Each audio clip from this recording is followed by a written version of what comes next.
దేవునికి మహిమ కలుగును గాక. దేవుడికి ఇచ్చిన మనకి ఈ గొప్ప కృపను బట్టి దేవుడికి అనేకమైన వందనాలు చెల్లిస్తూ ఈ దినము ఆనంద అభిషేక తైలం కోసము మాట్లాడుకోవడానికి దేవుడు సహాయం చేస్తున్నందుకు దేవుడికి కోట్లాది వందనాలు చెల్లిస్తూ దేవుని ఆరాధిద్దాము.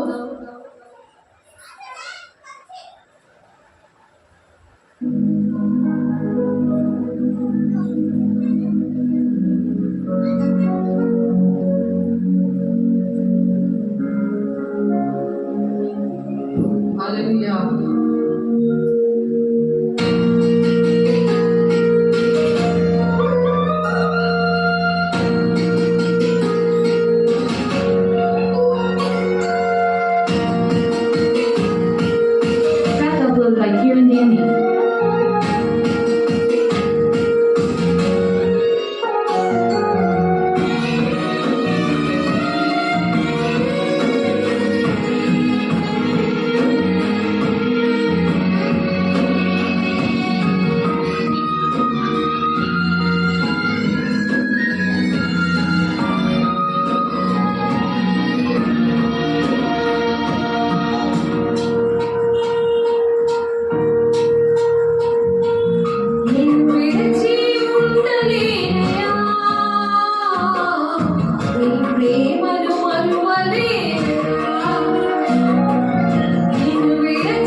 Free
ప్రేమను మరువలేనయ్యా.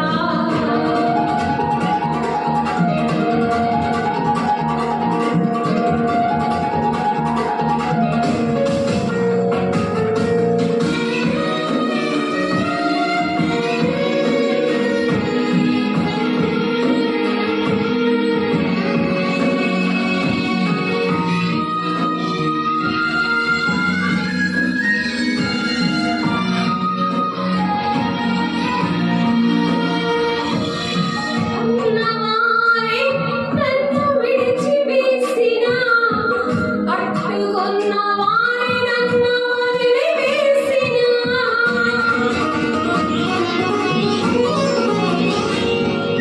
కన్నవారే నన్ను విడిచివేసినా, కట్టుకున్నవారే నన్ను వదిలివేసినా, నా చేయి విడవకుండా నన్ను వదిలేయకుండా, నా చేయి విడవకుండా నన్ను వదిలేయకుండా, అనునిత్యము నాతో ఉండెను.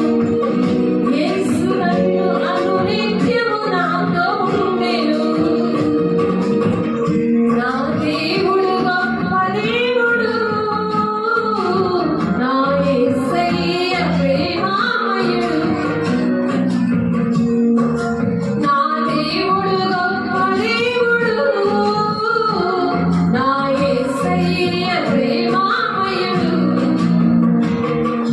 నిన్ను విడిచి ఉండలేనయ్యా, నిన్ను విడిచి ఉండలేనయ్యా. నీ ప్రేమను మరువలేనయ్యా, నీ ప్రేమను మరువలేనయ్యా. నన్ను ప్రేమించెను, నన్ను దీవించెను, నన్ను బ్రతికించెను, అనుక్షణము రక్షించెను. యేసు నన్ను అనుక్షణము రక్షించెను. నా దేవుడు గొప్ప దేవుడు, నా యేసయ్య ప్రేమామయుడు. నా దేవుడు గొప్ప దేవుడు, నా యేసయ్య ప్రేమామయుడు.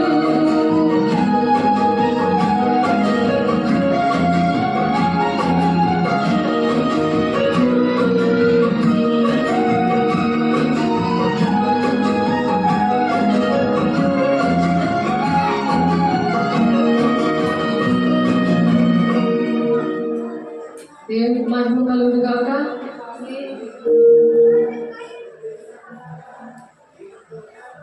ఆనంద అభిషేక తైలము, ఆనంద అభిషేక తైలము అనేది దేవుడు మనకిచ్చినప్పుడు తండ్రి చిత్తాన్ని మనం నెరవేర్చగలం. దేవునికి మహిమ కలుగును గాక. దేవుని స్తోత్రం. ఆనంద అభిషేక తైలం ఏం చేస్తుందంటే మనల్ని బ్రతికిస్తుంది అనుక్షణము కూడా. కీర్తనలు 45:7 దావీదు భక్తుడు తన అనుభవంలో రాస్తున్నాడు. ఎందుకంటే మనకు కూడా మన కుటుంబాల్లో, ఈ సంఘంలో, దేశంలో ప్రతి ఒక్కరికి కూడా మరి దేవుని యొక్క అభిషేక తైలం అనేది అవసరం. అభిషేక తైలం అనేది ఎవరి మీదకి వస్తుంది అంటే, ఇక్కడ దావీదు భక్తుడు చెప్తున్నాడు 45:7 నీవు నీతిని ప్రేమించి ఏం చేయాలి? నీతిని ప్రేమించాలి. అపవిత్రత ఉండకూడదు మనిషికి. అపవిత్రత ఉన్నప్పుడు సాతానుడు ఎలుబడి చేస్తాడు ఆ మనిషిని. ఎటువంటి విషయంలో దేవుడు తండ్రి చిత్తాన్ని నెరవేర్చకుండా వాడు ఆటంకపరుస్తూనే ఉంటాడు ఆ మనిషిని. అలా ఆటంకపరచకుండా ఉండాలంటే తండ్రి చిత్తాన్ని నెరవేర్చాలి, దేవుని రాజ్యానికి వెళ్ళాలి అని అంటే ఏం చేయాలి? నీతిని ప్రేమించాలి. ప్రతి ఒక్క మనిషి కూడా నీతిని ప్రేమించాలి, దేవుని సాక్షిగా నిలబడాలి. నీతిని ప్రేమించే వారికి అనేకమైన ఆ శ్రమలు అనేవి వస్తాయి. ఎందుకంటే శోధించబడిన మీదటే సువర్ణంగా మార్చబడతాం మనం. శోధించబడిన మీదట నేను సువర్ణమై మారితిని. అలా మారాలి ప్రతి ఒక్కరు. ఎందుకంటే గోధుమ చచ్చిపోతేనే కానీ అది అనేక మందికి దీవెనకరంగా ఉండదు. ఆవగించే అంత విశ్వాసం ఉంటే ఆవగించి ఏం చేస్తే అది పెద్ద వృక్షంలో ఉండి అనేక మందికి దీవెనకరంగా ఉంటుంది. అలాగే ఆ విత్తనం అనేది చస్తే కానీ వేసి ఇప్పుడు చనిపోతుంది కానీ మనకి రక్షణ అనేది రాలేదు మానవాళికి. అది మతం కులం భేదం లేకుండా ఎలాగైతే శాశ్వతమైన ప్రేమతో ప్రేమించినప్పుడు ఆ ప్రేమ ఉన్నప్పుడు నీతిని ప్రేమిస్తారంట. నీవు నీతిని ప్రేమించే భక్తిహీనతను ద్వేషించుచున్నావు. భక్తిహీనతను ద్వేషించాలి. భక్తిహీనత మనిషిలోకి వచ్చినప్పుడు మనము ద్వేషించాలి, దాన్ని కౌగులించుకోకూడదు. దొంగలకి ఏకీపిస్తే చీల్చేస్తాను, తప్పించిన వాడు ఎవ్వడూ ఉండడని 50 కీర్తన లాస్ట్ వచనంలో ఉంది. ఏకీపించకూడదు. దొంగ అంటే మీరు దేవుని దగ్గర దొంగలిస్తున్నారా ఉంది మలాకి 3:9.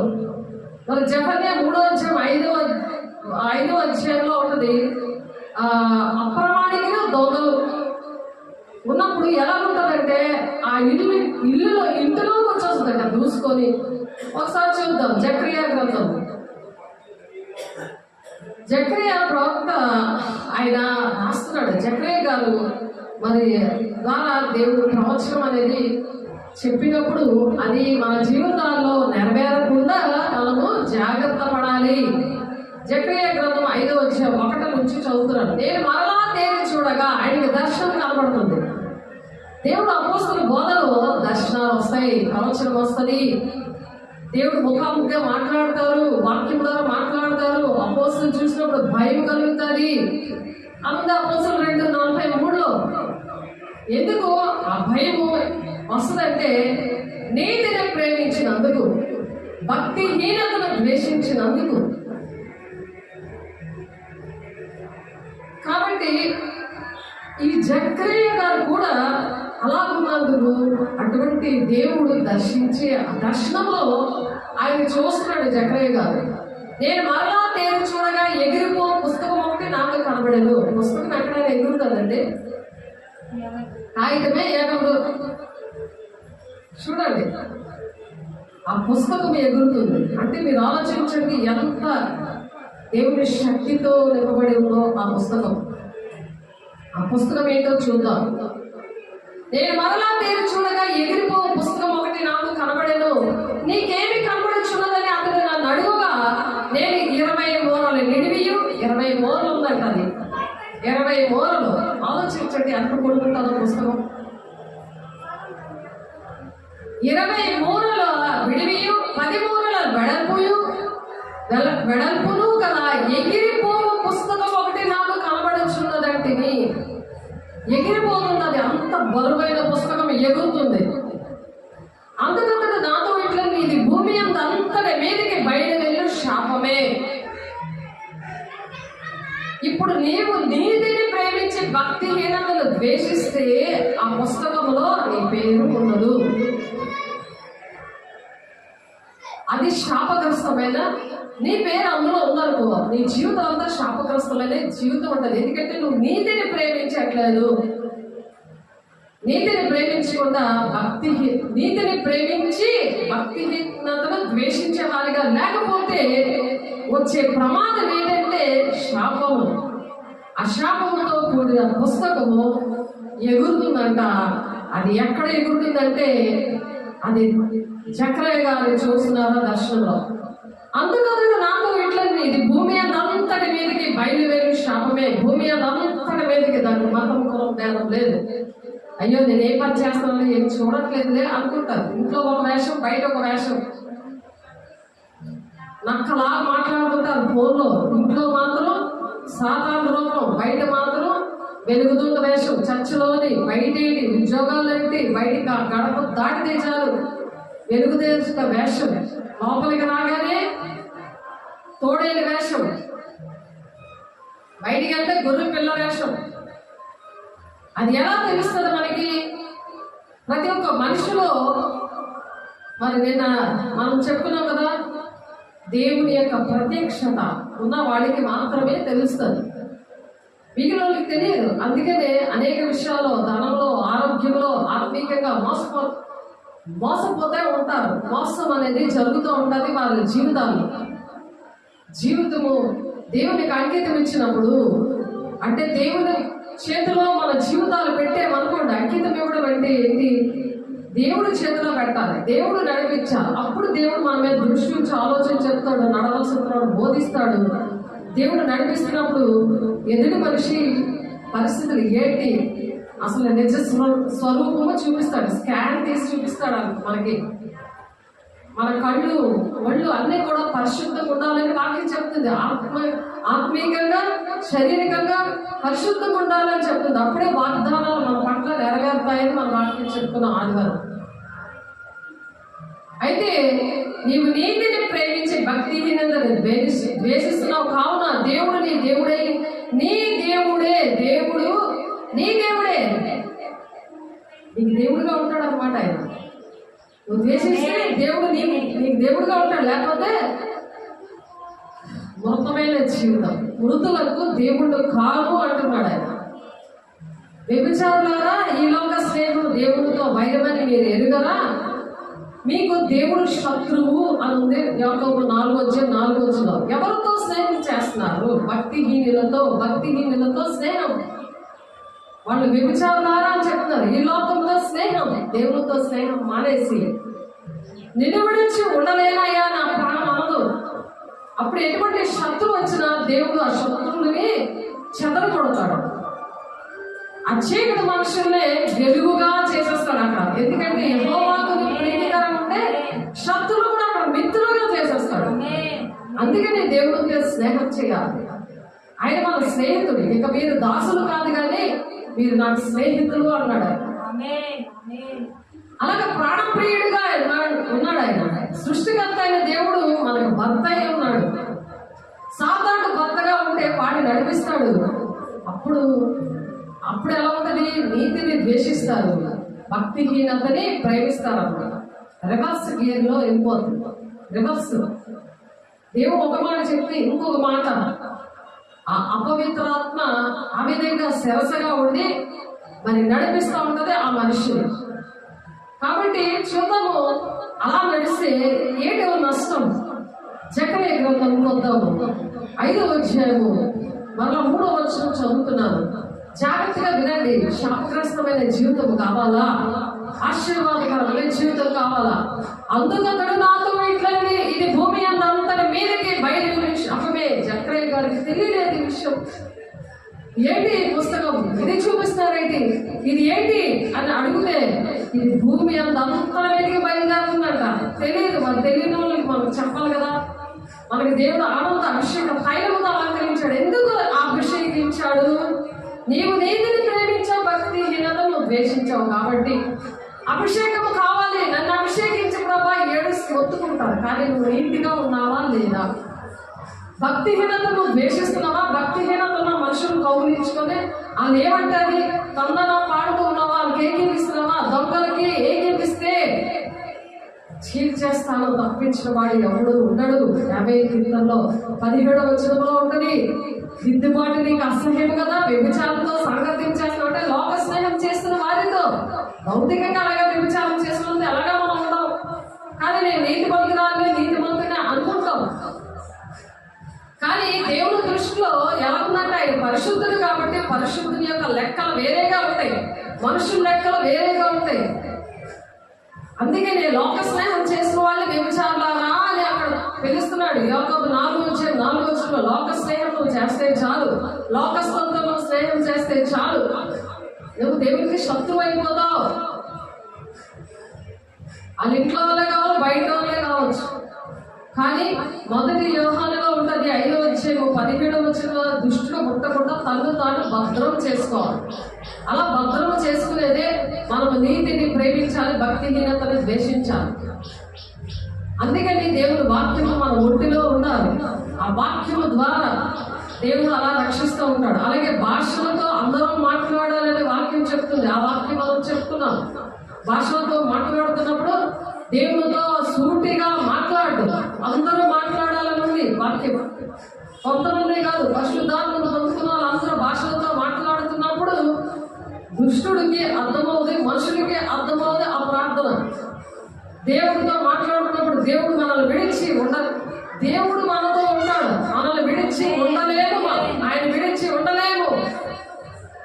దేవుడితో ఆ విధంగా చెప్పుకుంటాం, మన బాధంతా ఆయనతో చెప్పుకుంటాం. మన సీక్రెట్లు అన్నీ కూడా దేవుడికే తెలియాలి, కానీ దేవుడికే మనం చెప్పాలి. కానీ మన సీక్రెట్లు అన్ని సాధారణ తెలిస్తే ఆడికి లోపమైపోతాం. ఆడు అందుకే మన మీద ఏలుబడి చేస్తూ ఉంటాడు. అలా మనం ప్రార్థన చేసినప్పుడు దేవుడు ఏం చేస్తాడంటే శత్రువులను చెదరగొడతాడు, చీకటిని వెలుగు చేస్తాడు. అందుకు ఆనంద తైలముతో నిన్ను అభిషేకిస్తున్నాను. నీ దేవుడే చెల్లి కాండ్ర కంటే హెచ్చగనట్లు, నీ చెల్లి కాండ్ర కంటే అంటే నీ తోటోడు కంటే హెచ్చగనట్లు నిన్ను వాళ్ళకంటే హెచ్చుగా ఉంచుతాడు. రాణి జీవితం, రాజు జీవితం, ఎందుకంటే పరిశుద్ధ యాజ సమూహం అని పిలిచాడు దేవుడు. నేను పరిశుద్ధం కాబట్టి మీరు కూడా పరిశుద్ధంగా ఉండండి అని పిలిచాడు ఆయన. పరిశుద్ధ జనాంగం, దేవుని సొంతైన ప్రజలు అని పిలిచాడు నిర్గమాకాండంలో. అలాగే ప్రకటన గ్రంథంలో ఉంది ఆ మాట. ఆ నెరవేర్పు జరిగింది. అటువంటి వారిని అత్తబడే సంఘంలో దేవుడు ఉంచుతాడు. సార్వత్రిక సంగమ ఆ విధంగా మనం సిద్ధపడాలి. ఏదో శ్రమ వస్తే దేవుడు ఎదిగేలా చేశాడు, ఇలాగే ఎదిగిన శ్రమలు వస్తాయి, నేను దేవునితోనే ఉన్నాను కదా అని సాతానుడు అలా బోధ చేసి నిన్ను ఏడిపిస్తా ఉంటాడు. ఏడ్చుకొని ఉండేది కాదు. ఆనంద అభిషేక తైలం వచ్చినప్పుడు ఎల్లప్పుడూ ఆనందిస్తూ ఉంటాం. మరలా చొప్పున ఆనందించండి అన్నాడు. అందుకే ఫిలిప్పీ గ్రంథంలో 4:4 అందుకే ఆనందం, ఆయన ఆనందం కావాలి మనకి. ఏదో ఇల్లు వాకిళ్ళు బట్టలు ఇవన్నీ శరీరానుసారమైన భూ సంబంధమైనవి వెతుక్కొని అటువంటి శరీరానుసారమైన నియమము నుండి దేవుడు విడిపిస్తాను అని చెప్తున్నాడు. రోమా 8:2 జీవనిచ్చు ఆత్మ యొక్క నియమము శరీర సంబంధమైన నియమం నుండి విడిపిస్తుంది. అలా విడుదల వచ్చినప్పుడు ఆనంద అభిషేక తైలముతో దేవుడు అలంకరిస్తాడు. అప్పుడు ఎటువంటి శ్రమైన, ఖడ్గమైన, హింసైన, ఉపద్రవమైన దేవుని యొక్క ప్రేమని ఎడబాపునా అని పౌలు ఎలాగైతే చెప్పాడో అలా మనం కూడా క్రీస్తుని పోలి మనం కూడా నడవగలం. ఆమేన్. కాబట్టి అందుకతడు నాతో ఇట్లా ఇది భూమి అంతటి మీదకి బయలుదేరి వెళ్ళుచున్న శాపమే. దేవుడు ఆశీర్వాదాలు వారసులుగా మనం పిలిచాడు. పిలిచిన దేవుడు నమ్మదగిన దేవుడు. కాబట్టి దేవుడు మాటలు భక్తిహీనతలో ఉన్నామా, నీతిమంతులుగా ఉన్న నీతిని ప్రేమిస్తున్నామా, దుర్నీతిని ప్రేమించి దుర్నీతి బంధకాలలో ఉన్నామా? మరి గాడిద అనే బంధకం, ఆ గాడిద మీద ఎందుకు ఎక్కొచ్చాడు యేసయ్య? అది దుర్నీతి బంధకాల్లో బంధింపబడి ఉంది, దాన్ని కట్టి తీసుకురండి అని మత్తయి 21 చెప్తున్నాడు ఆయన. దాని ఆ బంధకాల నుండి దేవుడు విడిపించి మనం తెచ్చి ఆనంద అభిషేకంతో తైలంతో ఎందుకు అభిషేకించాడంటే అలాంటి గాడిదలు, మనలాంటి గాడిదలకి మనకి తెలిసింది కదా, ఒకప్పుడు గాడిద లాంటి బతుకు అనేక బంధకాలు ఉండి నలిగిపోయిన బ్రతుకుని దేవుడు విడిపించాడు కదా. అలాంటి బిడ్డలు ఎంతమందో ఆ గాడిదలాగా బంధించబడి ఉన్నారు. దాన్ని విప్పి తీసుకొని వచ్చి దేవుడికి మహిమకరంగా ఎలాగైతే దేవుడు దాని మీద ఎక్కి కూర్చొని యెరూషలేము ప్రవేశిస్తున్నప్పుడు ఎంతగా మరి దేవుని బిడ్డగా యేసయ్యను అలాగా పొగిడారు. యూదులకు రాజా జై జై అని చెప్పి అన్నారు. ఆనవాళ్ళే సిలువ వేయమని కేకలు వేసి అన్నారు. అవన్నీ గుర్తొస్తాయి. మన దేవుడు కష్టం వచ్చినా సుఖం వచ్చినా శ్రమైన ఖడ్గమైన అలాంటప్పుడు వేసి ఎలాగైతే నిలబడి తండ్రి చిత్తాన్ని నెరవేర్చాడో అలా మనము కూడా నెరవేర్చగలం. ఆనంద అభిషేక తైలంతో అలంకరించినప్పుడు. కాబట్టి ఇది లోకమంతటి మీదకి, భూమి అంతటి మీదకి బయలువెళ్ళే శాపము. ఆ శాపము వద్దు మనకి అని దేవుడు ఆనంద అభిషేకంతో అలంకరించడానికి ఎవరైతే శ్రమంలో ఉన్నారో, దుఃఖంతో ఉన్నారో, నిన్ను విడిచి ఉండలేనయ్యా అనే దేవుడితో మనం దేవుడి దగ్గర చెప్పుకోవాలే తప్ప మనుషుల దగ్గర చెప్పుకోలేవి కాదు. ఆ మనిషి ఏం చేస్తాడంటే టెంపరీ, ఏదో నీ దగ్గర ఏదో ఆశపడి నేను ఓదార్చినట్టు, నీకేదో సహాయం చేసినట్లు అలాగే యాక్టర్ లాగా ప్రవర్తిస్తారు మనుషులు. అది ఇంట్లోనే కావచ్చు, బయటలో కావచ్చు. మన నుండి ఏదో మేలు పొందుకోవాలని. కానీ దేవుడు అలా కాదు, ప్రజలకి మేలు కలగాలని. అనేకమైన కుటుంబాల మేలు కలిగి దేవుని రాజ్యంలో ఆయన పరిశుద్ధ పట్టణంలో ప్రతి ఒక్కరు ప్రవేశించాలని, మనం పరిశుద్ధంగా ఉండాలని, ఆ పరిశుద్ధ పట్టణంలో అందరూ కలిసి ఉండాలని, అందరూ ఆశీర్వాదకరంగా ఉండాలని దేవుడు ఆశపడుతున్నాడు. ఆయనకి ఏ స్వార్థం లేదు, లేకపోతే ఆయన మన కోసం ప్రాణం పెట్టడు. అలా మనం కూడా దేవుని మూలంగా పుట్టిన వాళ్ళు అని మనం ఎరుగుతాం. కానీ మీరు కూడా అలా ప్రాణం పెట్ట బద్దులై ఉన్నారు అని చెప్తున్నాడు. అలా బద్దులై ఉండాలంటే దేవుని పోలి మనం నడవాలి. క్రీస్తు కలిగిన సంపూర్ణత కలవాల మగ వరకు అన్ని విషయాలు మనము ఎఫెసీ 4:15 ప్రకారం ఎదగాలి. ఎదిగితేనే, ఎదిగే పిల్లలు పెద్ద ఎవరైనా ప్రతిదానికి ఏడుస్తారా? చిన్నపిల్లలు ఏడుస్తారా? చిన్నపిల్లలు అంటే పాలు తాగే పరిస్థితులు ఉన్నారు కాబట్టి బలమైన ఆహారం వారికి తగదూరం ఉంది అని Hebreయులు 5:12 జ్ఞానేంద్రియాలు ఉంటే అర్థమవుతుంది. బలమైన ఆహారం ఇది. ఆత్మకి బలమైన ఆహారం లేకపోతే అది ఎలా బ్రతుకుతుంది? శరీరానికి ఆహారం లేకపోయినా బ్రతుకుతుంది, కానీ ఆత్మకు ఆహారం లేకపోతే అది ఎండిపోతుంది. భక్తిహీనంగా చోటు చేసుకుంటా సాధారణ తిష్ట వేసి కూర్చుంటాడు. ఆర్థికంగా, శారీరకంగా, ఆత్మీయంగా గుంజి పిండేసి ఎండేసేస్తాడు జీవితాన్ని. అది అర్థం కాక దేవుడు నమ్ముకున్న మాకు ఏం జరిగింది అని దేవుడు అనుక్షణము సిరివేసేవారుగా, తండ్రి చిత్తాన్ని నెరవేర్చే వారిగా లేకుండా, ఆనాడు యేసయ్య ఎవరో గాడి మీద వస్తే ఏమనుకున్నారు? ఇదేంటి రారాజుగా రావాలి కదా, ఈయన గుర్రం మీద రావాలి కదా యుద్ధం చేయడానికి. ఈ రోమ ప్రభుత్వం ఇలా వీళ్ళందరూ కూడా మమ్మల్ని హింసిస్తున్నారు.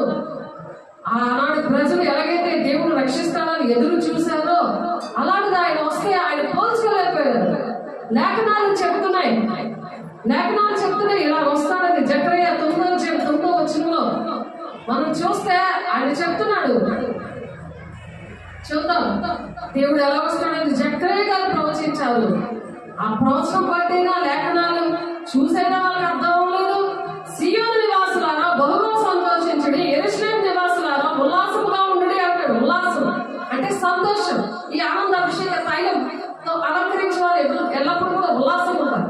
ఎందుకంటే శత్రువులు చదవబడ్డవాడు ఆయన, చీకటిని వెలుగుగా చేసేవాడు ఆయన. నాకున్నాడు, ఆయన తోడై ఉన్నాడు. ఎందుకంటే నేను నీతిని ప్రేమించాను, దుర్నీతిని ద్వేషిస్తున్నాను. అందుకే నా దేవుడు ఆనంద అభిషేక తైలంతో నన్ను అలంకరించాడు అని ఒక ధైర్యం ఉంటుంది. లేకపోతే ఏడ్చుకొని కూర్చుంటాం. ఎందుకు అలాగ అన్నారు? నేను ఇంత మంచిదాన్ని కదా, నేను ఇంత మంచివాడు కదా, వాళ్ళకి ఎంత మేలు చేశాను కదా, వాళ్ళు ఎందుకు ఇలా నన్ను అన్నారు? అలా మంచాలు ఎక్కుతూ ఉంటారు. అలాగే అన్నం లేదు, అంత సాధారణంగా అలాగ నీకు బోధ చేసి, చూసావా ఎలాగన్నాడు, చూసావా నీ మీదకి ఎలా వచ్చాడు, నిన్ను ఎందుకు కొట్టాడు, నీకు ఎందుకు అలాగ మాట్లాడినాడు, ఎందుకు అలాగ బూతు మాట్లాడినాడు, నువ్వేం పని చేస్తున్నావు అని అంటాడు. నిన్ను చేస్తే నిన్ను ఇష్టపడట్లేదు ఎందుకు అని. ఈ శరీరానుసారమైన దుఃఖము మరణానికి దారితీస్తుంది. ఆత్మానుసారమైన దుఃఖము రక్షణార్థమైన మారు మనసు కలుగు చేస్తుందని వాక్యం చెప్తుంది. కాబట్టి రక్షణార్థమైన మారు మనసు కలిగే దుఃఖం వస్తుందా, శరీరానుసారమైన దుఃఖం వస్తుందా అనేది మనం ఎప్పుడు కూడా అనుక్షణము చెక్ చేసుకోవాలి. దాన్నే నీతిని నువ్వు ప్రేమించావు, దుర్నీతిని నువ్వు భక్తిహీనతని ద్వేషిస్తున్నావు కనుక దేవుడు ఆనంద అభిషేక తైలంతో నిత్యము అలంకరిస్తూ ఉంటాడు మనకి. ఎప్పుడైతే నువ్వు అలా ఉంటావో, నీతిని ప్రేమిస్తే, నీతిని ప్రేమించిన వాళ్ళు శరీరానుసారమైన దుఃఖము వారిలో ఉండదు, ఆత్మానుసారమైన దుఃఖమే ఉంటుంది. తండ్రి చెప్తా నెరవేర్చాలని గురద్దకే పరిగెడుతూ ఉంటారు. మరి దేవుడిని యేసేని మాంత్రికుడా, దెయ్యాలు పట్టినోడా, మరి ఏంటి ఎలా వచ్చాడు, మేమేమి ఎలా ఊహించుకున్నాం, ఈయనైతే మెస్సయ్య కాదు, ఈయన మమ్మల్ని రక్షించలేడు అని ప్రవక్తలు ప్రవచించారు. 400 మంది 400 ప్రవచనాలు ఉన్నాయి యేసయ్య కోసం. అందులో ఇదొక ప్రవచనం జకరియా గారు ప్రవచిస్తున్నారు. సియోను నివాసులారా అంటే దేవుని బిడ్డలారా 30 లక్షల మంది ఆ పస్కా పండుగకి యెరూషలేములోకి వస్తున్నారు. మరి యెరూషలేము ప్రవేశంలో ఆయన బహుగా సంతోషించండి అని. యెరూషలేము నివాసులారా బహుగా సంతోషించండి అంటున్నాడు ఆయన. ఉల్లాసంగా ఉండండి అంటున్నాడు. నీ రాజు నీతిపరుడు, నీ రాజు నీతిపరుడు. మన రారాజు బిడ్డలుగా మనం నీతిని ప్రేమించాలా వద్దా? దుర్నీతిని ద్వేషించాలా వద్దా? నీతిని ప్రేమించకుండా నాకు అభిషేకించండి, నన్ను అభిషేకించండి అంటే మనుషులు అభిషేకిస్తారా? దేవుడు అభిషేకిస్తాడా? నువ్వు నీతిగా లేకుండా అక్రమంగా నడుచుకుంటూ, మరి జకరియా గ్రంథంలో ఉంది కదా, ఆ శాపగ్రస్తమైన జీవితంలో ఉంటే దానికి ఒక ప్రక్కన రాసి ఉందంట. ఆ పుస్తకానికి మళ్ళా జకరియా గ్రంథంకి రండి, 5వ అధ్యాయం 1 నుండి 3వ వచనంలో అది భూలోకమంతా కూడా అది తిరుగుతా ఉందంట. ఇది భూమి అంతటి మీదకు బయట వెళ్ళిన శాపమే. ఈ బుక్ తిరుగుతుందంట. అంత పెద్ద బుక్ ఎంత ఉంది? 20 మూరల వెడల్పు ఉంది. 10 మూరల వెడల్పుని 20 మూరల పొడుగు ఉంది. 20 మూరల పొడుగు, 10 మూరల వెడల్పు అంటే ఇదిగో ఈ చర్చ అంటుందా అంత ఉంటుంది అనమాట ఆ బుక్. అది ఎక్కడ తిరుగుతుంది? భూలోకం అంతా తిరుగుతుంది, ఆకాశంలో అది తిరుగుతుంది. ఎందుకు తిరుగుతుంది? ఆ శాపగ్రస్తమైన మనుషుల కోసం వాళ్ళు ఎదుగుతుంది. ఎందుకంటే ఆ పుస్తకంలో పేర్లు ఉన్నాయి, వాళ్ళు చేసిన పనులని ఉన్నాయి. దాన్ని బట్టి దొంగలు వారందరూ కొట్టివేయబడుదురు. దానికి ఒక ప్రక్కన ఏమన్నా రాసిందంటే ఏంటి? దొంగలి వారందరూ కొట్టివేయబడుదురు. రెండో ప్రక్కన రాసిన దాన్ని బట్టి అప్రమాణికులు అందరూ కొట్టివేయబడుదురు. అందరూ ఒక పక్కన ఏంటి? ఒక పక్కన దొంగిలివాడు, ఒక పక్కన అప్రమాణికులు. అంటే మాట ఇచ్చి తప్పిపోయినాడు. దేవుడికి మాట ఇస్తారు కదా, మన పని జరిగే వరకు కూడా, దేవా నేను ఈ పని చేస్తాను, నేను ఇలాగా దేవుడి విషయంలో నేను ఇలా తీర్మానం చేసుకున్నాను, ఎడతెక్క ప్రార్థన చేస్తాను, ప్రసవ వేదన కలిగి బిడ్డలు కడతాను, ఇక్కడ బాత్రూమ్ కట్టిస్తాను, సన్నిధి విషయంలో బాధ్యత వహిస్తాను, బాప్తిసాల విషయంలో నేను బాధ్యత వహిస్తాను, అనేక మందికి సువార్త చేయమని నాకు చెప్పు, ఆ సువార్త పని చేస్తాను, ప్రార్థన పరులుగా నేను 3 నుంచి 6 వరకు నేను ప్రార్థన చేస్తాను. ఇవన్నీ కూడా దేవుడికి ప్రమాణం చేసిన విషయాలు, దేవుడు చెప్పిన విషయాలు. ఈ పిలుపు దర్శనం ప్రకారం నువ్వు నడవకపోతే, సర్వలోకానికి వెళ్ళి సర్వ సృష్టికి సువార్త చేయమని నిన్ను అభిషేకిస్తే, పెంటలాంటి జీవితం నుండి నిన్ను తాగుబోతు విషయం నుండి దేవుడు నిన్ను విడిపిస్తే, చెస్ట్ క్యాన్సర్ నుండి, గుండె నొప్పి నుండి నిన్ను మరి పొట్టిగా ఉంటే నేను పొడుగ్గా నిన్ను చక్కగా అందంగా తయారు చేస్తే, అప్రమాణికుల్లాగా ఉన్నారు కదా, దొంగల్లాగా ఉన్నారు కదా, దేవుని దగ్గర దొంగలించారు కదా. మనకి 3:9 ప్రకారం ఒక ప్రక్కన అప్రమాణికులు, ఒక ప్రక్కన దొంగల పేర్లు ఉన్నాయంట. ఆలోచించాడు. మా ఇంటికి వచ్చి ప్రార్థన చేసినట్టే కుదరదు. ఇక్కడ దేవుడు ఒక రాసి ఇచ్చాడు. దొంగలకు ఎగిరిస్తే మరి నేనేటవుతాను? ఆలోచించు. నన్ను చేంజ్ చేస్తాడు, తప్పించాడు, అప్పుడు ఉన్నాడు.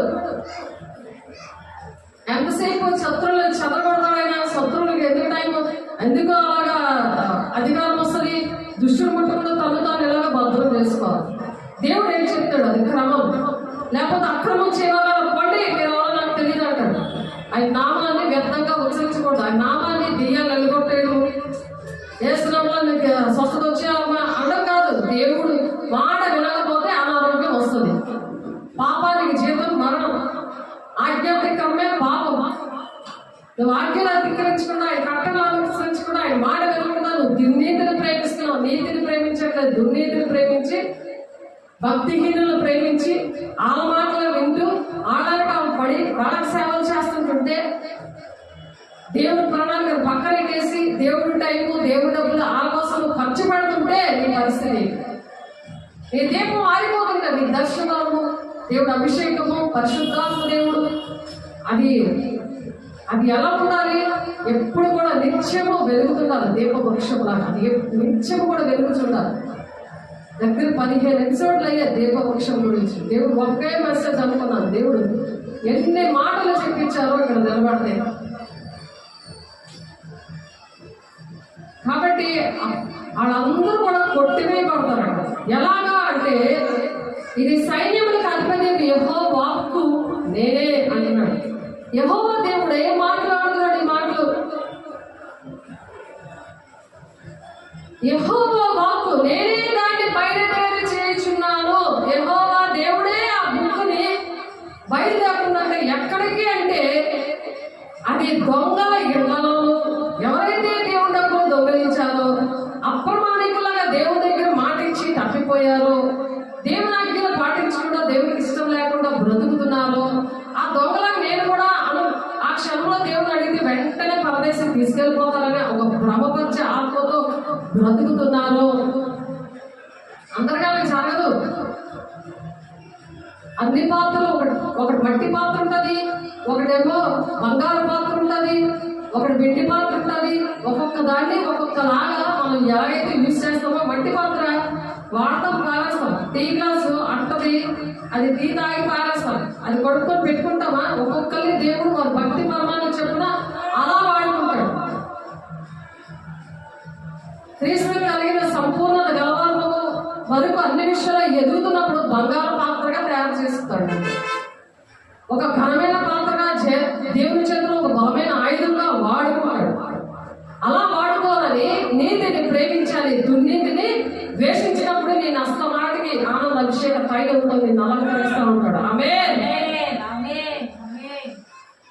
దానికోసం మనం ప్రయాసపడాలి. ప్రయాస పడినప్పుడు నీ మీదకి పుస్తకం రాదు, నీ ఇంటిలోకి రాదు. అది దొంగల ఇంట్లోనూ నా నామమును బట్టి అబద్ధ ప్రమాణము చేయవారు ఎండలను అబద్ధ ప్రమాణాలు చేస్తున్నారు కదా.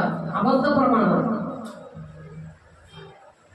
దేవుడు ప్రేమించే దేవుడు, దీవించే దేవుడు, ఆశీర్వదించే దేవుడు అని అనుకుంటున్నారు. 10,000 మంది కృప చూపు వాడను అన్నాడు. కానీ దోషులు నిర్దోషులుగా ఎంచక 3-4 తరాల వరకు తండ్రుల దోషం కుమారుల మీద రప్పించేస్తా అన్నాడు ఆయన. నిర్గమాకాండలో ఉన్నది ఆ మాట.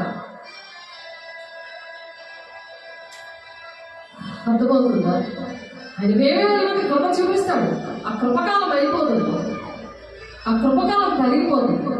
సెల్ ఫోన్లో వ్యాలిడిటీ అయిపోతే వెంటనే దాంట్లో డబ్బులు ఎలాగేస్తారో అలాగే ఆనంద అభిషేకం తైలంతో అలంకరించబడాలి, దేవుడితో గడపాలి, ఎడతెగక అందుకే ప్రార్థన చెయ్యాలి, అక్షర వాక్యం వింటా ఉండాలి. ఎవరిట్లయితే రక్షణ గురించి ఉత్సాహ సునాదాలు వినబడినప్పుడట ఆయన దక్షిణ హస్తం ఆ ఇంటి మీద ఉంటుందట. సాహస కార్యాలు చేస్తారట ఆ ఇంట్లో ఉన్నవాడు. ఆయన దక్షిణ హస్తం ఉందా మన ఇంటి మీద, మన గృహాల మీద, మన మీద ఉందా? ఏమి వినబడుతున్నా ఇంట్లో? అది ఆలోచించుకో దేవుని బిడ్డ. ఆన్లైన్లో ఉన్నవారు, ఆఫ్లైన్లో ఉన్నవారు, సార్వత్రిక సంగమ దేవుడు మనల్ని ప్రేమించి మాట్లాడుతున్నారు. మన గృహాల్లో దేహమని మన దేవుని ఆలయం ఎలా ఉంది? మనమే దేవుని ఇల్లు అనుంది వాక్యం. దేవుడు నివసించే మందిరముగా మనం ఉన్నామా?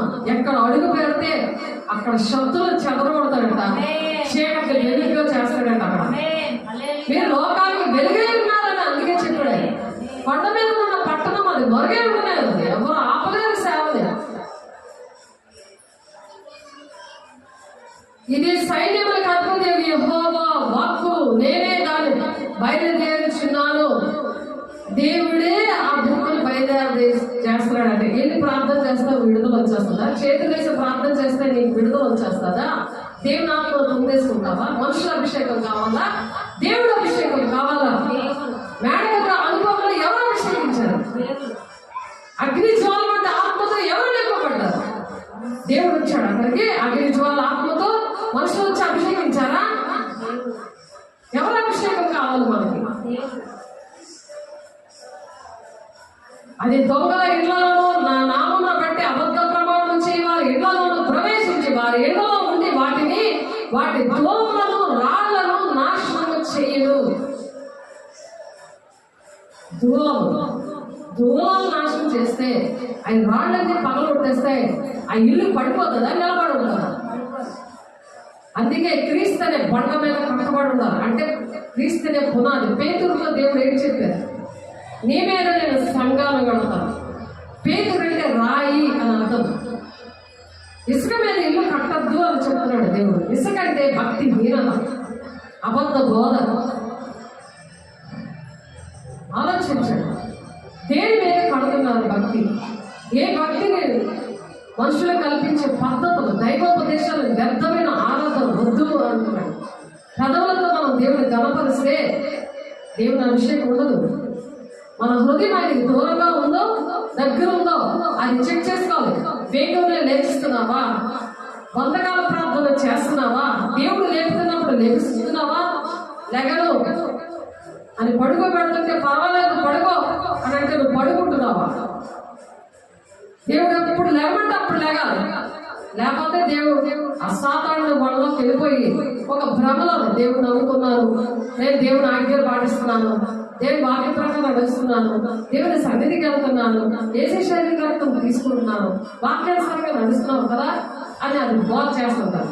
నీకేం పర్వాలేదు, అది బోధ చేస్తుంది కాదు. దేవుడితో మనం ఉన్నామా లేదని మనమే చెక్ చేసుకోవాలి. అనుక్షణము చెక్ చేసుకున్నదే రక్షణ. అంతం వరకు సహించేవాడే రక్షణ పొందుకుంటాడు. అందుకే ఆ వాక్యం ఉంది. అంతవరకు సహించుకోవాలి. రక్షణ కోల్పోయామా? రక్షణలో ఉన్నామా? భక్తిహీనతలో ఉన్నామా? నీతిని ప్రేమిస్తున్నామా? దుర్నీతిని ప్రేమిస్తున్నామా? అది ఒక జ్ఞానంతో పైకి వచ్చే జ్ఞానం ఉందా? ఈ లోక సంబంధమైన జ్ఞానం కోసం నేను పరుగులు తీస్తున్నానా? సెల్ ఫోన్లు, సీరియళ్ళు, ఫేస్బుక్లు, ఇవన్నీ కూడా లోపల ఏం జరుగుతున్నాయి అని కాస్త ఎంజాయ్ చేద్దామని టిక్టాక్లు చూసుకొని అలా సాధారణ మైండ్ అంతా కూడా వాడి వశంలో పెట్టుకుంటుంది. దేవుడి వశంలో ఉన్నామా? సాధారణ వశంలో ఉన్నామా? ఎవరు నడిపిస్తున్నారు అని మన క్రియల ద్వారా తెలిసిపోతే అనుక్షణం కూడా అలా చెక్ చేసుకోవాలి. జలముకి థర్మామీటర్ ఎలాగైతే చెక్ చేస్తామో అలా మనము చెక్ చేసుకోవాలి.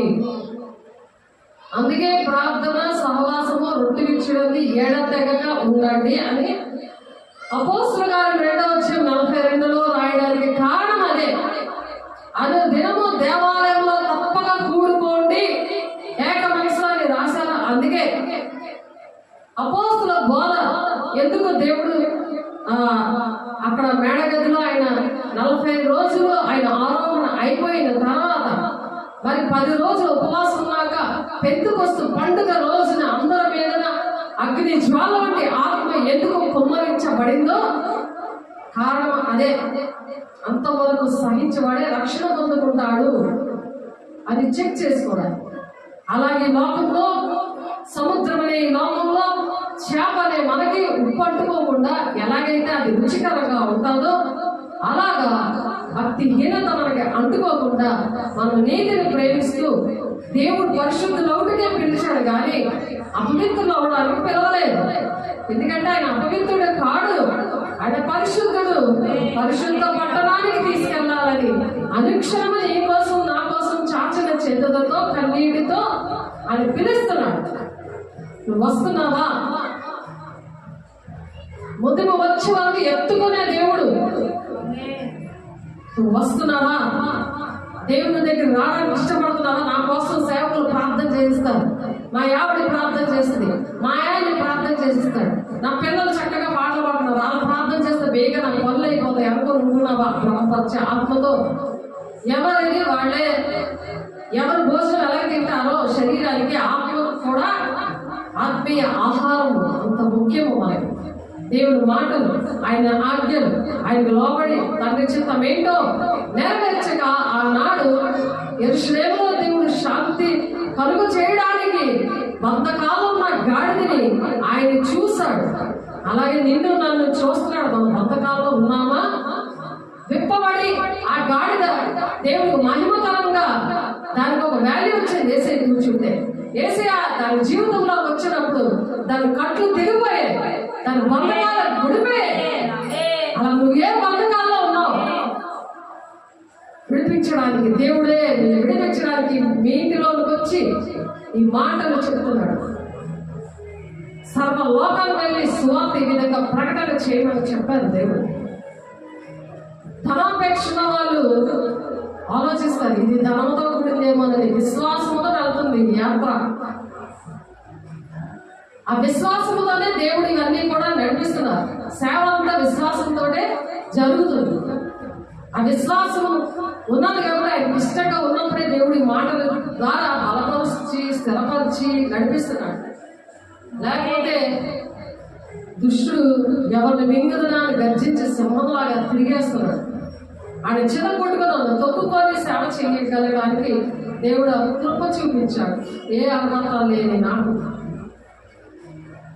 పరిశుద్ధాత్మ దేవుడు శక్తిమంతులుగా ఉన్నప్పుడు బుద్ధిగంతంలో సాక్షి ఇవ్వడం వల్ల ఆ పరిశుద్ధాత్మ దేవుడు ఆనంద అభిషేక తైలంతో అలంకరించినప్పుడు బుద్ధిగంతంలో మనము ప్రతి ఒక్కరు కూడా సాక్షిగా ఉన్నామా లేదా అని మనం చెక్ చేసుకోవాలి. ఎప్పుడో సాక్ష్యం ఉంది నాకు, అవి ఆ సాక్ష్యం పాడైపోయినా నువ్వు అది చెప్పకూడదు.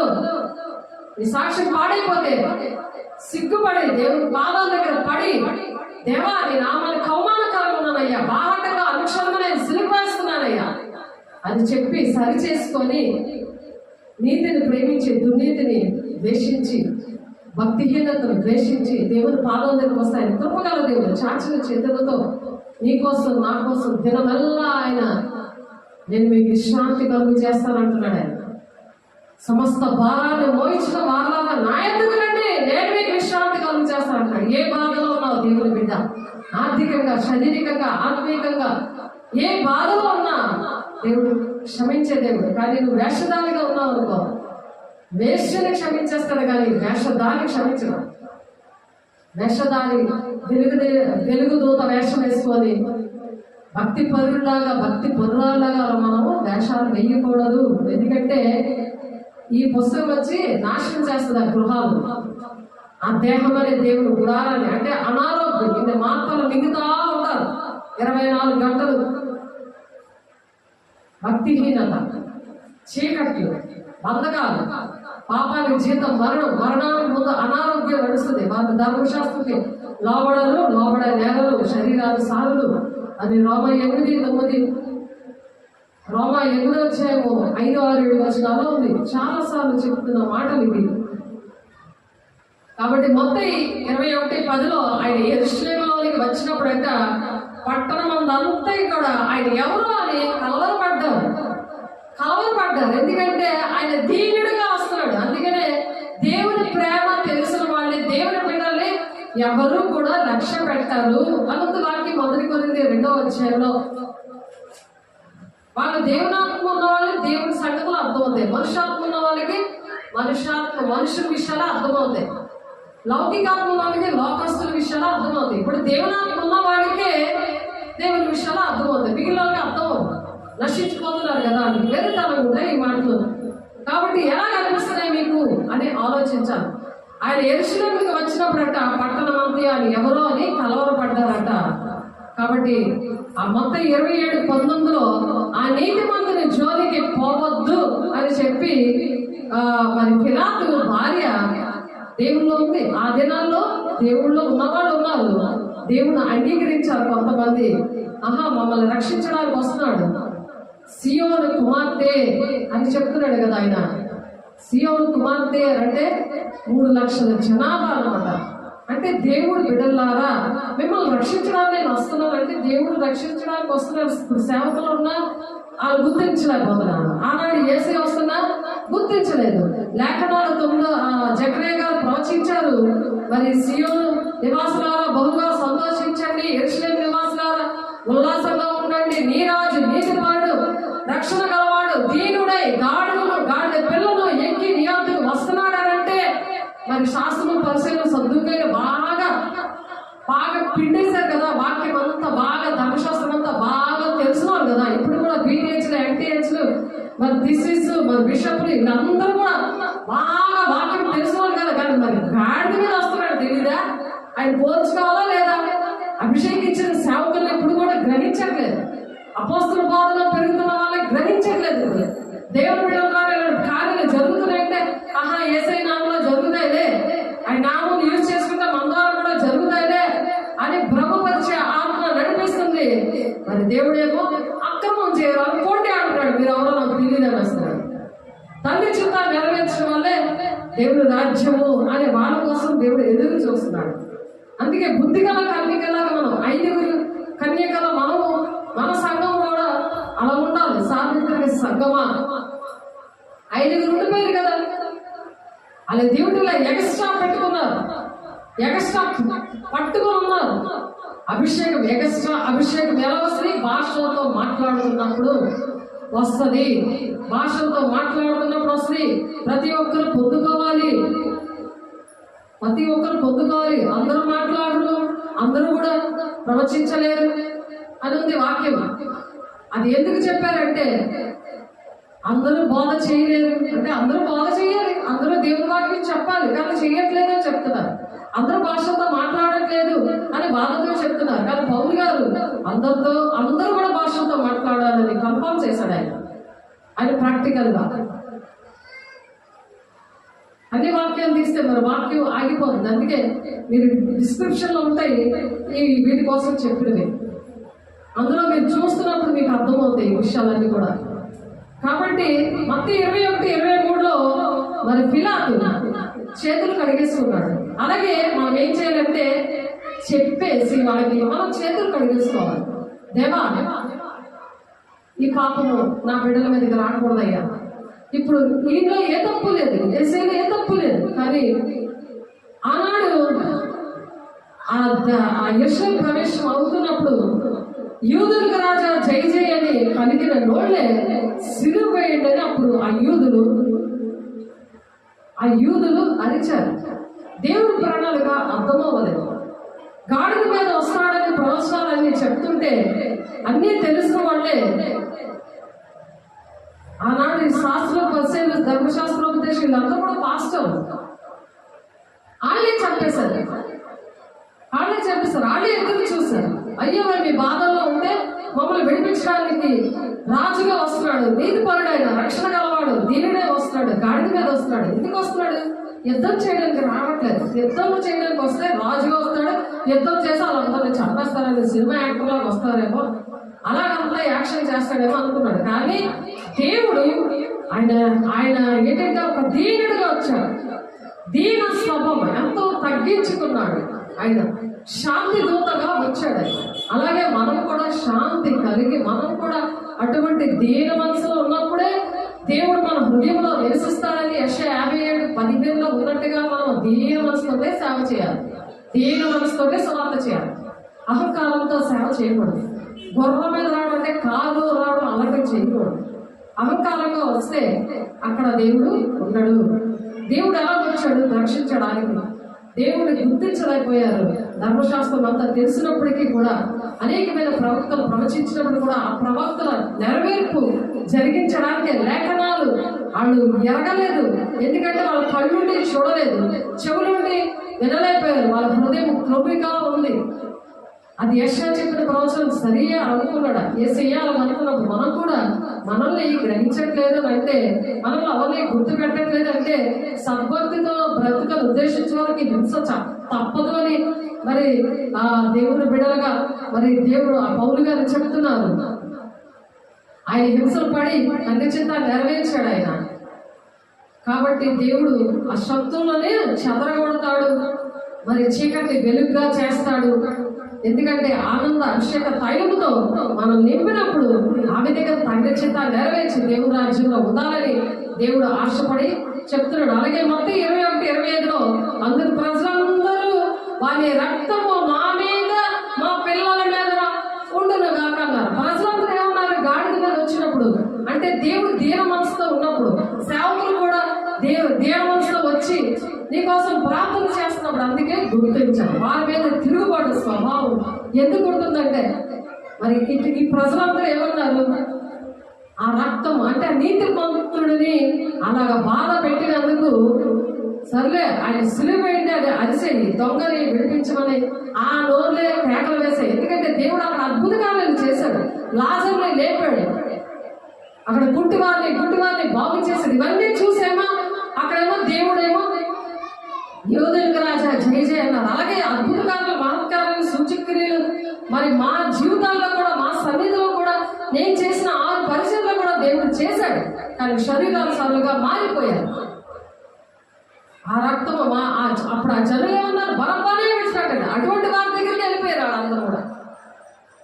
దొంగ బోధ, మనుషులు కల్పించిన పద్ధతులు, దైవోపదేశాలు, వ్యర్థమైన ఆరాధన అదే ఇష్టపడ్డారు. కానీ అభిషేక తైలముతో అలంకరిస్తే ఆ అభిషేక తైలాన్ని కాలు తల్లుకొని ప్రవర్తిస్తున్నారు అనేక మంది. దర్శనం పిలుపుని పక్కన పెట్టి మరి దుర్నీతిని ప్రేమించేవారుగా, ధనాపేక్షతో శరీరాచారమైన భక్తిని నేర్చుకుంటే అంతవరకు సహించడానికి, రక్షణ పొందుకోవడానికి ఆ భ్రమపరిచే ఆత్మ అది సహకరించదు, నరకాలకు తీసుకొని వెళ్ళిపోతాయి. దేవుని బిడ్డ, సార్వత్రిక సంగమ, దేవుని అభిషేకంతో ఉందాం, ఆనంద అభిషేక తైలంతో ప్రతి దినము నింపబడదాం. వాళ్ళు ఏమన్నారు ఆ రోజు? బరబ్బనే విడిచిపెట్టమన్నారు. యేసయ్యని సిలువ మీద కేకలేస్తున్నారు. అంటే దేవుని వాక్యానికి తిరుగుపడుతున్నావా? వాక్యానికి లోబడుతున్నావా? సేవకుల మీద తిరుగుపడుతున్నావా? వాక్యానుసారంగా నడుస్తున్నావా లేదా? ఆనాడు ప్రజలు ఏమన్నారు? బరబ్బాని ఎలాగైతే విడిచిపెట్టమన్నారు, నువ్వు కూడా ఆ లెక్కల వరకే వస్తావు. యేసయ్యను అనుక్షణము సిలువేసినట్టు లెక్కలో వస్తావు. నామకార్థంగా 40 రోజులు ఉపవాసం ఉంటావు, శ్రమ దినాల్లో ఉన్నామని అంటావు. శ్రమ దినాలు కాదవి, దేవుని నుండి నువ్వు రక్షణ పొందుకున్న దినాలు. అనేకమైన గాడిదల్ని కొంతకాలంలో నువ్వు రక్షిస్తున్నావు లేదా? ఆనంద అభిషేక తైలం పొందుకున్నావా లేదా? అది దేవుడు అడుగుతున్నాడు నిన్ను నన్ను. నీ రాజ్యాన్ని కట్టుకుంటున్నావా? భక్తిహీనులకే సహకరిస్తున్నావా? దొంగలకే ఏకీవిస్తున్నావా? వ్యభిచారంతో సాంగత్యం చేస్తున్నావా? తల్లి కుమారు మీద అపనింద మారుతున్నావా? దిద్దుబాటుని నువ్వు అసహించుకుంటున్నావా? 50-17 వచ్చేలో ఉన్నాయి ఇవన్నీ కూడా. అలా ఏకీపిస్తే చీల్చేస్తాను, తప్పించినాడు నీకు ఎవరు ఉండరు అని చెప్తున్నాడు దేవుడు. తప్పించినాడు ఎవరు ఉండడాక ఆ పుస్తకము బయలుదేరు. అలాంటి గృహాలు, అలాంటి దేహంలో దేవుని గుడారమనే మన దేవుని ఆలయంగా ఉండాలి. ఆ గుడారం ఎలా ఉంది? ఎవరు నివసిస్తున్నారు? ఎవరు ద్వారా నేను నడుస్తున్నాను అని ప్రతి క్షణము చెక్ చేసుకోవడానికే, నన్ను జ్ఞాపకం చేసుకోవడానికి దీన్ని చేయండి అని మొదలు కొరింది రాసిన పత్రికలో యేసయ్య శరీరము రక్తము విషయంలో దేవుడు మాట్లాడారు. ఆయన్ని జ్ఞాపకం చేసుకోవడం అంటే అనుక్షణము జ్ఞాపకం చేసుకోవాలి. నిన్ను విడిచి నేను ఉండలేనయ్యా అని చెప్పగలగలరు. అది నిర్లక్ష్యంగా తీసుకుంటున్నావా? వాళ్ళు ఏం చేశారు? అందుకు ప్రజలందరూ వారి రక్తం మా మీదను మా పిల్లల మీదను ఉండును గాక. ఎవరైతే తిరుగుబాటు చేస్తూ దొంగలకి ఏకీపిస్తున్నారో ఆయన రక్తం ఏకవుతుంది. ఆయన దేవుడిని సిలువ వేసేటట్టుగా ఇప్పటికీ కూడా 1000 తరాల వరకు దీవెన దగ్గర 3-4 తరాల వరకు శాపగ్రస్తంగా జీవించడానికి సేమ్ తండ్రికి ఉన్న లక్షణాలే పిల్లలకు వచ్చేస్తున్నాయి, తల్లికి ఉన్న లక్షణాలే పిల్లలకు వచ్చేస్తున్నాయి. అదే భక్తిలోనే నడుస్తున్నారు, అవే అలవాట్లు, అవే లైఫ్ స్టైల్. ఎందుకు వస్తుంది? దేవుని పోలి నడమన్నారా? మనుషుల పోలి నడమన్నారా? తాత పేరు పెట్టుకుంటారు, మన వాళ్ళకి తాతల పేర్లు పెడుతుంటారు. అది భక్తి పనులు అయితే పర్వాలేదు, అలా భక్తిహీనులైతే ఆ భక్తిహీనత మనముల వరకు ఏర్పడి చేసేస్తుంది. ఆ ప్రేమే శరీరాసామైన ప్రేమే 12 గంటల వరకు ఆగుతుండే మాటలు. ఒక దేవుని మాట లేదు, ఫోన్లో కూడా అవే మాటలు. మనుషులు మెప్పించే మాటలు లేదు, కానీ దేవుడికి మెప్పించే మాటలు ఒక్కడు కూడా కనబడట్లేదు. అది దేవుడు పరిశుద్ధాత్ముడు దుఃఖపడి వెళ్ళిపోతాడు మన దగ్గర నుంచి. శరీరాసామైన మాటలు మనం వెలిగించబడ్డామా, మనలో నుంచి వెలుగు సంబంధమైన మాటలు వస్తాయి. లేకపోతే చీకటి సంబంధమైన మాటలు వచ్చి మరి కుటుంబాన్ని పాడు చేస్తాయి, సంఘాలను పాడు చేస్తాయి, దేశాన్ని పాడు చేస్తాయి. ఎలా ఉన్నాం మనం అది చెక్ చేసుకోవడానికి దేవుడు మాట్లాడుతారు. అనుక్షణము సిలువ వేసే వారికి ఉన్నామా? ఆ దొంగలకే ఏకీపించి బరబ్బాన్ని విడిచిపెట్టండి అని అంటున్నామా? దీనుడిగా ఉండడం అంటే అహంకారం ఉండకుండా, 2 తలంపులు ఉండకుండా, ఇటు లోకము అని దేవుడు 2 తలంపులు. అది దీనత్వం. దేవుడు ఎందుకు వచ్చారు గాడి కింద మీద? తర్వాత గర్జించి సింహంలాగా వస్తాడు. 2వ రకంలో గుర్రం మీద వస్తాడు. ఆయన చెప్పిన మాటలు వినకపోతే 2 తలంపులు, 2 ఆలోచనలు ఉంటాయి వాళ్ళ మీద. పాము ఏర్పాటు చేస్తుంది, తలనొప్పి, నడు నొప్పి, కాలు ఇవన్నీ ఏర్పాటు చేస్తే పాములు కూడా కనబడతాయి, డైరెక్ట్ కనబడతాయి, కళ్ళలో కూడా కనబడతాయి. అలాంటి సాధన మరి దేవునితో ఉన్న బిడ్డలు ఆదాము వాళ్ళు ఎలా మోసరించదో మన జీవితాల్లో కూడా అది ఎంటర్ అవుతుంది. అది ఎంటర్ అవ్వకుండా ఆనంద అభిషేక తైలం మనకి కావాలి. అనుక్షణం కూడా ఆయనలో ఆనందించాలి. శ్రమైన కఠినమైన హింసైన ఉపద్రవమైనా సరే ఆయన ప్రేమను మనం ఎడబాపకూడదు. ఆయన ప్రేమిస్తున్నారు. అనుక్షణం ఆయన మనకు కావాలని మనం ప్రార్థన చేస్తూ ఉండాలి. ఆయన ద్విమనస్సులారా అనే దేవుడు మాట్లాడుతున్నారు. 2 మనసులు ఉంటే వాళ్ళకి. కాబట్టి అటువంటి పరిస్థితులు ఉన్నాయో లేదో అనుక్షణం మనం చెక్ చేసుకోవాలి. ఎందుకంటే ఇంట్లో ఒకలాగా చర్చిలో ఒకలాగా, భారతంలో ఒకలాగా ఉంటారు. చర్చికి రాగానే కన్నీరు వచ్చేస్తుంది. దేవునాత్మ పొందుకున్నట్టు బ్రహ్మచాత్మ కూడా బ్రహ్మచాత్మను పట్టుకొని గెలుతూ ఉంటారు, పాటలు పాడేస్తారు, దేవుడి మాటలు చెప్తారు, వాక్యం చెప్తారు, సాక్ష్యం చెప్పేస్తారు, అబద్ధ సాక్ష్యం అవి జరుగుతూ ఉంటాయి. అలా బ్రహ్మలో పెట్టేస్తుంది. కాబట్టి దేవుడి పని చేస్తామా, తండ్రి చిత్తాన్ని నెరవేరుస్తున్నామా, ఒక ఆత్మనైనా రక్షించామా, నీ వెలుగు అలా ప్రకాశింప చేశామా లేదా, మన వెలుగును అలా చెక్ చేసుకోవాలి. ద్రాక్షవల్లి నేను తీగల మీరే అంటున్నాడు కదా, నాలో ఫలించడాన్ని నేను తీసి పారేస్తాను అంటున్నాడు. అలా దేవుడు పారేస్తాడేమో, ఆ చెట్టు గొడ్డల దగ్గరే పెట్టాడు దాన్ని, ఆ చెట్టుని మనం నరికేస్తాడేమో. ఫలిస్తున్న అంజూరు పండు కోసం దేవుడు ఆకలితో ఎదురు చూస్తాడు. ఈ కాలం కానప్పటికీ కూడా, అంటే ఎప్పుడు వచ్చినా దేవుడు మనం సిద్ధంగా ఉండాలి, ఫలించే వారిగా ఉండాలి, తండ్రి చిత్త నెరవేర్చే వారిగా ఉండాలి. అలా తిరస్కారాలకు లోబడి కట్టబడి ఉన్న గాడిదల దగ్గరికి వెళ్ళాలి. దేవుని ఆలోచనలో మరి మనం ఉన్నామా లేదా, దేవుని ఆలోచనలో ఉంటే అలాంటి కట్టబడిన గాడిదను మనకి ఏసైగా ఆ గాడిదను ఎలాగైతే చూపించి ఆ యజమానుడు ఎలాగైతే ఇచ్చాడో అలాగే అటువంటి వారిని చూపిస్తాడు మనకి. అటువంటి వారికి నడిపిస్తాడు. రెస్ట్ లేకుండా, విశ్రాంతి లేకుండా దేవుడు అలా వాడుకుంటాడు. విశ్రాంతి ఎప్పుడంటే దేవుడి రాజ్యానికి వెళ్ళినప్పుడే. మరి 38 సంవత్సరాల నుండి మరి ఎవరు కూడా నాకు ఆ దేవదూత నీటిని కదిలించినప్పుడు ఎవరు నన్ను తీసుకొని వెళ్ళలేదని ఏడుస్తా ఉన్నాడు ఆ కోనేరు దగ్గర. అప్పుడు ఏసీ అందుకని వచ్చాడు దీన మనసులో. అటువంటి వారి కోసం దేవుని బిడ్డల్ని ఎవరైతే ఆనంద అభిషేక తైలముతో సియోను కుమార్తెగా ఉన్నారో, దేవునికి ఇష్టంగా ఉన్నారో, రసవేదన కలిగి ఉన్నారో, అటువంటి కోసం వారి కోసం ప్రార్థన చేశారో ఆ శక్తులు చెదరగొడతారట. వెలుగుని ఆ చీకట వెలుగుగా మారుస్తానంటున్నాడు. మీకు ఆ 4 పనులు ఉంటుంది ఆ మాట. కాబట్టి అనేకమైన సార్లు దేవుడు ఎందుకు చెప్తున్నారంటే, దేవుని సంగమ ఒక మనిషిలో 2000 దెయ్యాలు ఉంటాయి. అవన్నీ పందుల్లో బొమ్మని ఆ దెయ్యాలే బతుకులాడుకుంటాయి. మా టైం ఇంకా రాలేదు, మమ్మల్ని నాశనం చేయొద్దని అవి ప్రార్థన చేస్తున్నాయి. కానీ మనిషిగా ప్రార్థన చేస్తున్నావా? నీలో 2000 దయ్యాలు ఉంటే నువ్వు గుర్తించగలుగుతున్నావా? భక్తిహీనతను బట్టి తండ్రి చిత్త నెరవేర్చలేకపోతే, దేవుని అభిషేక తైలం నీ మీద లేకపోతే, మనుషులు అభిషేకిస్తారు, మనుషులు ప్రార్థన చేస్తారని ఎదురు చూస్తున్నావా? నీ అంతటి నువ్వే క్రీస్తుని బండ మీద కట్టబడుతున్నావా అని మనం ఆలోచించాలి. చాలా మంది మరి కట్టబడిన వాళ్ళు గాడి సంఖ్యలతో బంధకాలతో విడిపించబడడానికి దేవుడు మనల్ని అభిషేకించాడు. ఆ పనిలో మనం ఉండాలని దేవుడు ఆశపడి చెప్తున్నారు. ఎవ్వరూ వాడుకోలేదు ఆ గాడిదని, కట్టబడి ఉంది. ఇప్పుడు దేవుల్లో వాడబడట్లేదంటే నువ్వు కట్టబడి ఉన్నావు అనమాట. అనేకమైన బంధకాల్లో ఉన్నావు అనమాట. అందుకే నీకు అభిషేకం లేదు.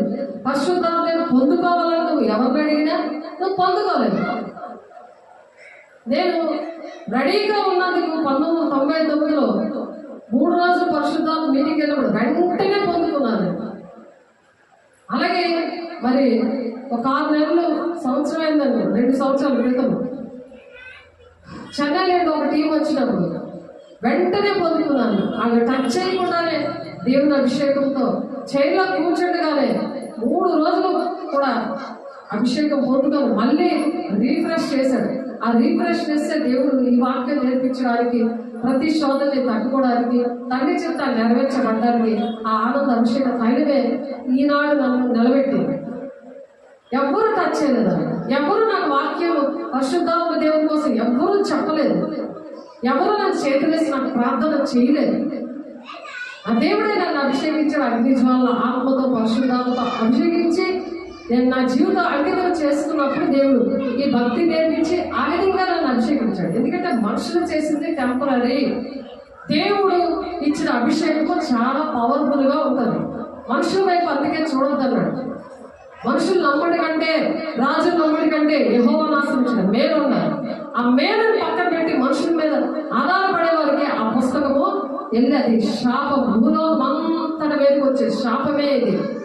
అది అటువంటి వారి ఇంటిలో దూరి ఆర్థికంగా, శారీరకంగా, ఆత్మీయంగా అలాగా ఆ ఇళ్ళని పగలు కొట్టేస్తుంది ఆ పుస్తకం వెళ్ళి. ఆ శాపగ్రస్తంగా ఉన్నాను జీవితాలు ఆశీర్వాదకరంగా దేవుడు పిలుస్తున్నాడు. సహోదరుడి సంగమా, దేవుడు పిలుస్తున్నాడు. ఆన్లైన్లో ఉన్న బిడ్డలు, ఆన్లైన్లో ఉన్న వాళ్ళు మనల్ని పిలుస్తున్నాడు. మనం మా రక్షణ కాపాడుకోవాలి. మన విప్పబడిన గాడిదలో మనం దేవుడు వచ్చినప్పుడే అది ఆ గాడిద వాడబడింది. దేవుడు కలిగి ఉన్నప్పుడే మనం వాడబడతాం. అలాంటి ఆయనకున్న దేవుడైన మనసు మనకు కూడా వస్తుంది. ఎవరు గుర్తింపులు మనం కోరం, మన పేరు బయటకు రావాలని మనం కోరుకోం. ఆయన నామానికి మహిమ తేవాలని దేవుడు ఏసీ ప్రార్థన ఎలాగైతే ఎడతెగక చేశాడో, అనుక్షణము ప్రార్థన రాత్రంతా చేసి సమాజ మందిరంలో వచ్చి ఎంతో సంతోషంగా దేవుడు పని చేశాడో అను దినము కూడా అలా చేయాలని ఆశపడి దేవుడి మాటలు చెప్పినందుకు దేవుడి కోట్లాది వందనాలు స్తోత్రాలు చెల్లిస్తూ ప్రార్థన చేసుకుందాం. పరిశుద్ధుడా, ప్రేమగల దేవ, అభిషక్తుడా, నీకు వందనాలు. మహిమగల దేవ, సర్వశక్తిమంతుడా, కృపచూపుడే, ఐశ్వర్యవంతుడా, నీ కృపనికి నాయన మాకు కలగాలి కాక యేసునామములో అనుక్షణము నీ కృపను కోరుకుంటున్నా. మాకైనా అర్హత లేదని, ఏ విషయంలో అర్హత లేకుండా మమ్మల్ని ప్రేమించి నీ కృపతో నింపి నువ్వు మాట్లాడి మమ్మల్ని బలపరిచి స్థిరపరిచి నడిపిస్తున్న దేవా, కోట్లాది వందనాలు స్తోత్రాలు ప్రభు. అనుక్షణము నా తండ్రి మీరు మిమ్మల్ని విడిచి మేము ఉండలేమయ్యా. ఒక్కసారి జ్ఞాపకం చేసుకోండి అయ్యా తండ్రి. మా పాపాల నుండి, శాపం నుండి, మా బిడ్డల పాపం నుండి, చేతులెత్తిన ప్రతి ఒక్క కుటుంబాన్ని, సంఘాలని అయ్యా, ప్రతి ఒక్కరిని, దేశంలో ఉన్న ప్రతి ఒక్కరిని ప్రభు మీరు జ్ఞాపకం చేసుకోండి. శాంతి సమాధానాలు ప్రభు ప్రతి ఒక్కరికి కలగాలని వేస్తున్నాను. నాటకవలసిన దురాత్మ శక్తులారా వేస్తున్నాంలో కాలిపోవాలుగా, మహిళలో కాలిపోవాలుగా అయ్యా, నీ మార్గంలో రావడానికి మీరు సహాయం చేస్తున్నారు అయ్యా. నిన్న ఆనాడు గ్రహించలేదయ్యా అయ్యా నా తండ్రి గాన ఆ జ్ఞానేంద్రాలు తెరవండి. నిన్ను చూసే కళ్ళు, నీ స్వరాన్ని వినగలిగే చెవులు మీరు దయచేయండి. లేఖనాలు నాయన గ్రహించేటట్లుగా నాయన మనసులో తెరవండి అన్నాడు శిష్యుడిని తెరిచినట్లుగా. ప్రభువా మీరే అట్టి కృపను దయచేసి నీ సాక్ష్యాలుగా పెట్టుకొని అనేకమైన బంధకాల్లో ఉన్న వారిని విడిపించే బిడలుగా, చెరలో ఉన్న వారిని, బంధకాల్లో ఉన్న వారిని వేదనకి సువర్తమానం ప్రకటించడానికి నేను అభిషేకించాను అని పిలుచుకున్న దేవా అయా, సహాయం దయచేయండి అయా. నీ రాజ్యంలో అయ్యా ప్రతి ఒక్కరు ఉండడానికి, అనేక మందిని నీ రాజ్యానికి నాయన అయ్యా చేర్చడానికి నీ జ్ఞానంతో నింపండి, నీ దీన మనసుతో నింపండి. నీ అభిషేక తైలంతో మమ్మల్ని అలంకరించి నాయన మీరు వాడుకోవడానికి ఇష్టపడేదానికి మీకే వందనాలు స్తోత్రాలు చెల్లిస్తూ చేసే పరిశుద్ధ నామంలో ప్రతిలాడు వేడుకుంటున్నాం తండ్రి. ఆమేన్. తండ్రి యొక్క దీవెన, కుమారుని యొక్క కృప, పరిశుద్ధాత్మ యొక్క నిత్య సహవాసం అయా చేతులెత్తిన ప్రతి ఒక్క బిడ్డకి, మరి గృహాలకి, మరి సంఘాలకి, మరి దేశంలో ఉన్న బిడ్డలనైనా అయా తండ్రి ఎవరైతే నాయన అయా నినాశపడి నీ దగ్గరికి ఆశ్రయించే వారిని తోసిపుచ్చే దేవుడు కాదనైనా అయా, అటువంటి బిడ్డలందరినీ నాయన ప్రేమించి అయా వారిని అభిషేకించి అయా సదాకాలం తోడైంది నడిపించింది కాక. ఆమేన్. దేవునికి మహిమ కలుగును గాక. God bless you. దేవుడు మిమ్మల్ని దీవించి ఆశీర్వదించును గాక. ఆమేన్.